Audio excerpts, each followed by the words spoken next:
Maintenant, on va traiter l'exercice numéro 3 de la série 5. On a un fleuve qui coule vers le nord, à une vitesse de 3 km par heure. C'est la vitesse de l'eau par rapport au sol. Un bateau va à l'est, directement à l'est, c'est indiqué.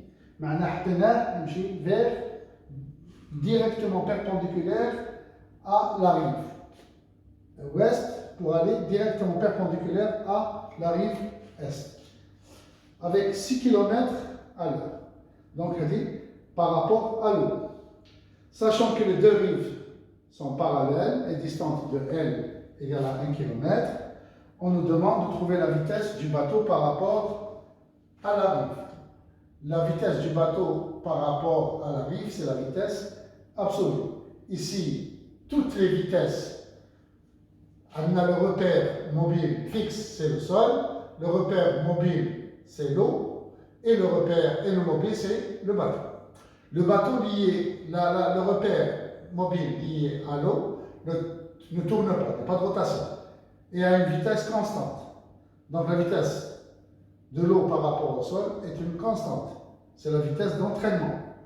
Le bateau a une vitesse constante par rapport à l'eau. C'est la vitesse relative. Donc gamma relatif égale à 0 et gamma Coriolis égale à 0 parce qu'il n'y a pas de rotation. Et gamma E, c'est la vitesse d'entraînement, égale à 0. Donc toutes les accélérations sont nulles. Donc l'exercice n'est pas concerné par les accélérations. Seules les vitesses sont concernées. Alors, le bateau a une vitesse par rapport à l'eau qu'on appellera vitesse relative. Elle est dirigée suivant l'axe X, donc n'a pas de composante suivant Y. Elle est dirigée dans le sens positif, donc la composante suivant X, c'est le module de la vitesse, donc vers l'est. Le module de 6 km par heure. La vitesse de l'eau par rapport au sol, c'est la vitesse d'entraînement. Elle est directement vers le nord, donc elle n'a pas de composante suivant X. Donc elle a la composante THG suivant Y. Elle est positive parce qu'elle est dans le sens positif. Donc c'est VE. VE a la composante 0, VE. Avec VE, module égale 3 km par heure. On a la fameuse relation vitesse absolue égale à vitesse relative plus vitesse d'entraînement. Et la vitesse absolue, c'est la vitesse du bateau par rapport au sol. Alors, la vitesse du bateau par rapport au sol est égale au premier vecteur VR 0, deuxième vecteur 0, VE. Donc c'est VR, VE. Et donc, la composante V bateau, c'est-à-dire VAX, il y a VBS X, VBS Y, donc 6 et 9. Le module de la vitesse, c'est 3 racine de 5, c'est-à-dire 6,71 km par heure. Alors, on nous demande après ça la durée de cette traversée. La traversée durera tant qu'il n'est pas arrivé à la rive est. Donc, il doit parcourir, suivant l'axe X, je dis bien, mais suivant l'axe X, il doit parcourir une distance delta X égale à delta X doit être égal à L. Avec donc VAX, la composante de VAX c'est VBS X. Donc égal à delta X sur delta T. Ce qui fait que delta T est égal à delta X sur la composante suivant X à VBS, qui est égal à VR. Et donc en remplaçant 1/6 de l'heure, donc c'est 10 minutes. Il arrivera en C avec une déviation. La déviation, attention, qu'il y a une déviation, qu'il y a un angle de déviation. On nous a demandé la déviation. Avec une déviation vers le nord de delta Y. Delta Y est égal à BC. Avec VAY, donc il a dit comme si il parcourait la distance suivant Y avec la vitesse, la composante suivant Y de la vitesse absolue. Donc VAY, qui est VBS, composante suivant Y, est égal à delta Y sur delta T. Delta Y serait égal donc à BC, et ce serait VBS Y fois delta T. VBS Y, c'est VE. Donc, avec, c'est VE. Donc BC est égal à VE fois delta T, et donc on trouve 1,5 km. C'est logique, puisque le composant intéressant est double, donc il traverse suivant X le double de ce qu'il traverse au même intervalle de temps. Il traverse la moitié de la distance que traverse suivant X.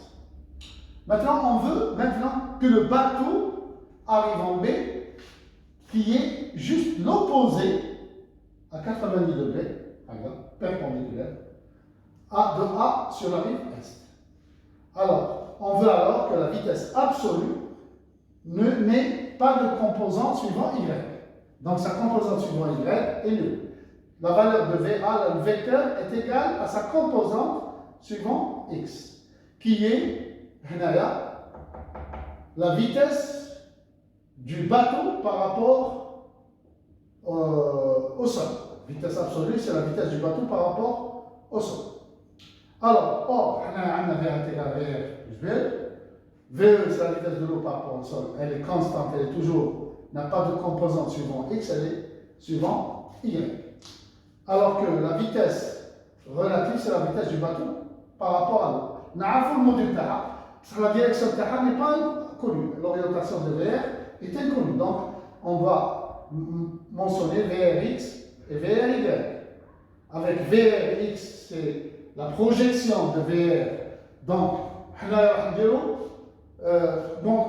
composante, soit suivant X, soit suivant Y, avec projection de VR sur X cosinus θ. Et VR, donc on choisit l'angle θ, l'angle que fait VR avec l'axe des X. Et donc ça va être VRX. VRX égale à VR cosinus θ, VRY, VR sinus également. Alors, VA Hadi, on veut qu'elle soit suivant X. Donc il n'a pas de composante suivant Y. Mais elle est égale à VR qui a deux composantes, VR cosinus et VR sinus, plus VE qui n'a de composantes que suivant Y. Donc finalement, VR cos θ, elle est égale à VA, et VR sinus θ plus VE est égal à 0. Donc, l'équation VR sinus θ égale à moins VE, et donc sinus θ est égal à moins VE sur VR.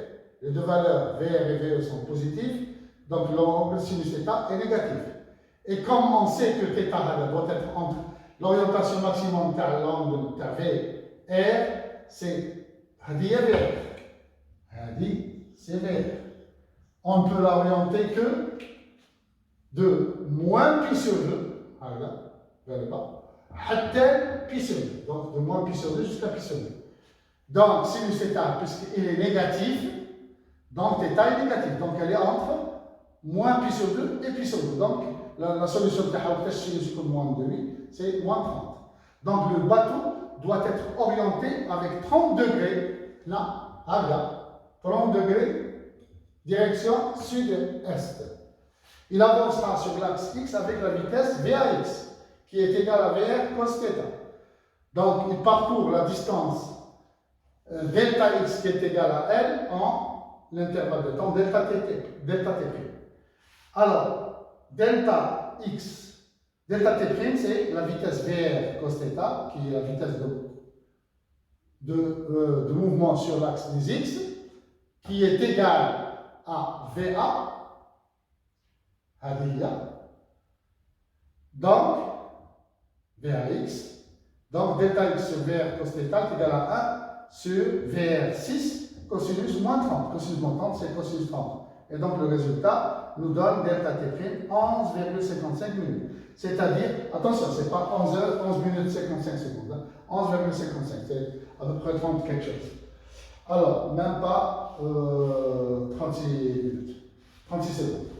Alors, delta T', on remarque qu'elle est plus grande que delta T lorsqu'il subit des déviations.